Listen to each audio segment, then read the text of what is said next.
everyone. So today, as promised, although we're 2 weeks late on this, I actually have gone out to work with some animals. In particular, a pit bull named Gracie and Gracie's companion human owner, Brandon. The rarity about this is Gracie is epileptic, and it affects her motor skills and her movement. So although she's not having seizures all the time, she is having them, and they are affecting quietly how she moves, how she walks. This is a disease that will never go away. So Brandon's concern, and the reason why he called me, was how do we quiet this energy? How does he quiet his mind? How does he quiet Gracie's mind? So then when they're together, or they're out enjoying a walk, or they're having time where Gracie can be a dog, that she's actually enjoying the moment. So what I tried to do is get in there and get a quieter mind. Not get rid of it, because you can't, but how can you quiet Brandon's mind and Gracie's mind at the same time so she can get those moments that she needs. We need to delegate the energy of our minds. That's what we need to do. It's not necessarily control.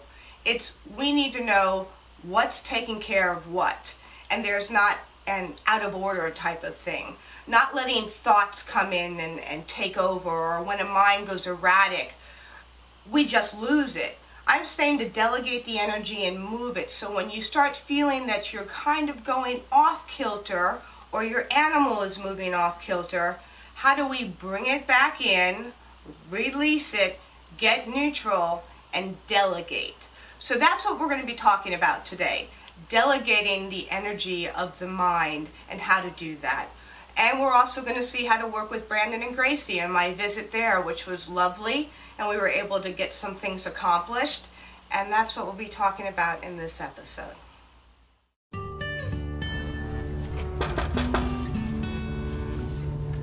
Hi, Gracie. Come on in. It's Gracie. This is Gracie, and this is Brandon.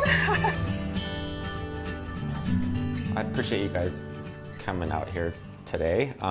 For Gracie, she's has a neurological disorder, a condition in her brain which causes her motor functions and skills to be very off. She walks like she's drunk a lot. She falls over a lot. She'll get going into motions and can't stop, so she'll end up with her face in a corner and then I have to kind of pull her out of it. And recently she started having seizures, not necessarily major seizures, but it seems to happen when she's overheated or overly stimulated, overly excited. I'm curious as to why that started, and I really just want to get her to a point to where I think she's more comfortable and not having to worry about her stumbling and falling and hurting herself. And so hopefully you can help with that. The best thing that one could do is to find some balance so she doesn't feel that it takes her down. She so wants to go to explore, and she so wants to smell, and she so wants to be a dog. And her brain stops it. And the correlation of the two is, even though you're not firing like that, right, you're firing. So your consistency with your brain, so you could go out and enjoy the same way and get out of it, in it and out of it just as quick. You're too in it now. There's no way to get her out as fast as you would like to when you're still in it. Right. So let's go outside and work a little bit kind of in motion. Okay, so let's walk with Gracie and see what happens if you just walk fairly freely.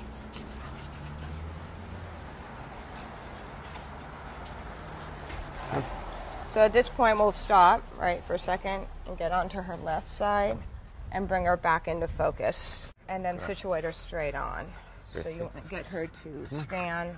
So whenever she goes off kilter, bring her back. Okay. There you go. Okay, there you go. And then you want to just stand. Now bring yourself back. Right, quiet. Breathe, release. Stay with her. Stop. You broke. Oh. Stay with her. Connect with her.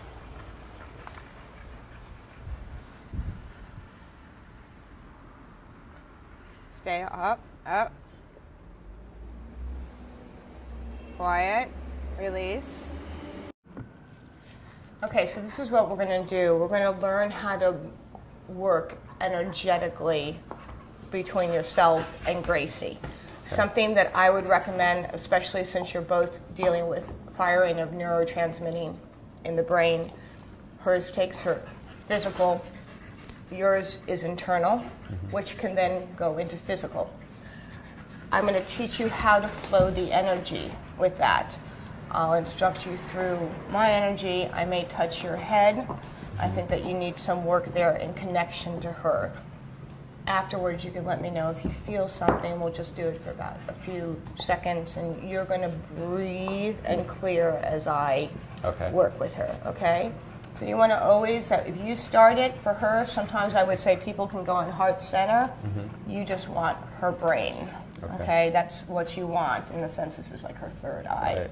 So you want your hand here, so your middle finger is on that. Just like that, almost as if you're encompassing the whole brain. See how quiet she gets? So you're going to then, as if you're sending energy, and in your mind you're asking to be quieted, and you're also asking yourself to. This is how quiet she is. So you're going to put your hand like this, okay? And you're going to really send. I want you to feel her. And keep her quiet. See, no, not connected. Easy. Quiet. Breathe. Breathe. Quiet. Get her quiet. Get yourself quiet. You can close your eyes. Okay?